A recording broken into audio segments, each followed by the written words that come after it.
Hola, querida gente, aquí me tenéis de nuevo. Bueno, continuamos con esta historia tan impresionante de San José de Calasanz.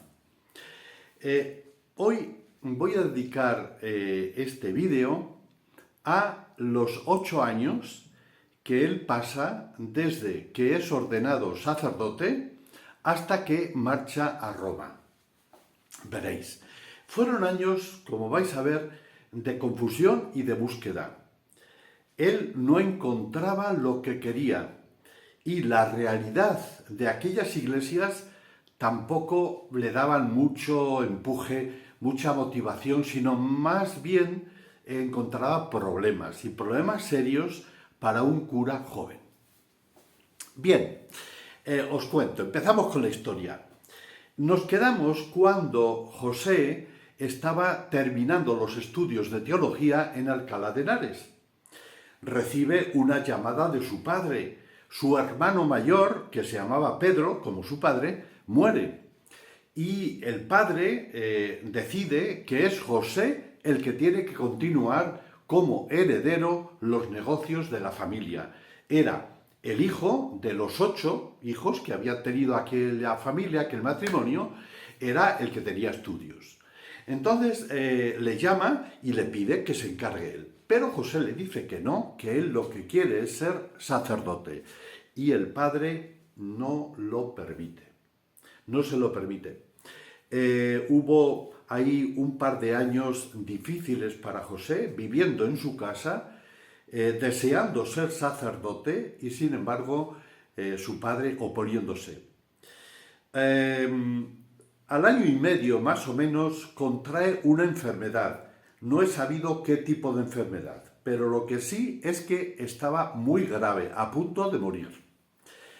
En esa situación, José le dice a su padre: Padre, reza, si quieres que yo viva, reza, pídeselo a la Virgen, pero si la Virgen te concede mi curación, me tienes que permitir que sea sacerdote. Y eso fue. El padre rezó, el padre entendió y José fue sacerdote. Lo primero era terminar los estudios y recibe el doctorado en teología en la Universidad de Lérida. Al recibir el título ya está preparado y en el castillo de Sanahúja, un castillo pues del siglo XI que había sido convertido en palacio del obispo, aunque se usaba muy poco, en el centro de la comarca de Segarra y dependiendo de la catedral de la diócesis de Seo de Urgell, pues allí el obispo lo ordena presbítero en el sacerdote, en el sacramento del orden. El primer trabajo fue en la diócesis de Albarracín, que le envían a unos pueblecitos de la montaña. Allí pasa cerca de un año. Regresa a su tierra y acude al obispo de Barbastro, que lo hace administrador de su casa, de su palacio. Él sigue sin estar en lo que quiere.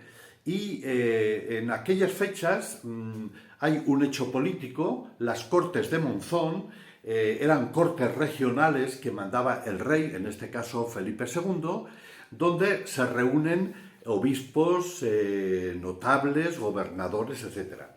Estando en Monzón, el rey y el nuncio del Papa le encargan al obispo de Lérida, Gaspar de Figueroa, que vaya a visitar al monasterio de Montserrat, donde al parecer hay bastantes conflictos. Bueno, le nombran también a él secretario de esa visita con el obispo y, dejando las Cortes de Monzón, van a Montserrat. Allí ocurren algunos hechos que yo no he conseguido aclarar, aunque en palabras de San José de Calassanz fueron muy graves. El obispo muere y San José, en una carta al sacerdote de su pueblo, al párroco de su pueblo, le dice que ha muerto harto de prisa y no sin sospecha. Ya veis que, bueno, mal. Termina la visita en estas circunstancias y él regresa, pero esta vez se va a Urgell, a la diócesis y a la ciudad de Urgell.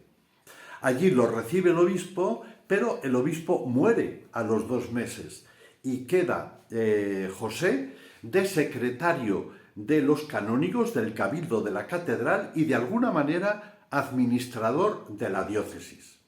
Pues bien, en ese tiempo pasan unos meses y José evidentemente está preocupado.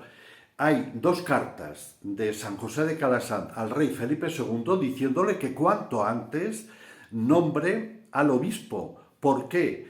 Pues porque hay bandoleros, porque llegan también los hugonotes, que son una secta, por así decir, del cristianismo, que vienen allí a luchar y a trabajar.